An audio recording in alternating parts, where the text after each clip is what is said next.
Hello guys, গত 6 দিন ধরে নেট ছিল না। তো আজকে 6 দিন পর নেট আসছে, অর্থাৎ গতকালকে আসছে। ভিডিওটা আমি আজকে করতেছি। তো এখন বর্তমান সিচুয়েশনে শুধু ওয়াইফাই অন আছে, ডেটা একেবারে অফ। তো আমরা যারা ওয়াইফাই ইউজার, নেট একেবারেই স্লো চলতেছে, কোনো কিছুই কাজ করতেছে না। বিশেষ করে সোশ্যাল যে প্ল্যাটফর্মগুলো, ইউটিউব, ফেসবুক, ইনস্টাগ্রাম, তো এগুলো একেবারেই স্লো চলতেছে। ইতিমধ্যে আপনারা স্ক্রিনে দেখতে পাচ্ছেন নেট একেবারে বাজে অবস্থা। সেক্ষেত্রে একটু বেটার পারফরমেন্সের জন্য আমরা এক কাজ করবো, সেটা হচ্ছে ট্রিপল অন ভিপিএনটা প্লে স্টোর থেকে অন করে নেব। অন করে নেওয়ার পর জাস্ট ভিপিএনটা কানেক্ট করব। কানেক্ট করার পর আমরা যদি নেটটা ইউজ করি, সেক্ষেত্রে আমরা বেটার পারফরমেন্স পাবো। ওকে, ন্যাচারালি উইদাউট ভিপিএনে যে আমরা পারফরমেন্সটা পাচ্ছি একেবারেই স্লো। আমি এটা খেয়াল করছি, গতকাল রাত থেকে আমি ইউজ করতেছি।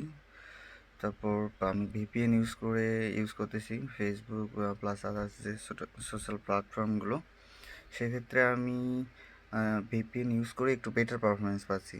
সেক্ষেত্রে আমি সবাইকে রিকমেন্ড করবো, আপনারা সবাই ভিপিএন ইউজ করে আপাতত যতটুকু সময় নেট স্লো চলতেছে ততটুকু সময় বা আগামী যে সময়গুলো আপনারা সবাই ভিপিএন ইউজ করে নেট ইউজ করবেন। সেক্ষেত্রে বেটার পারফরমেন্স পাবেন। এটাই আমি সবাইকে রিকমেন্ড করতেছি। তো থ্যাংক ইউ।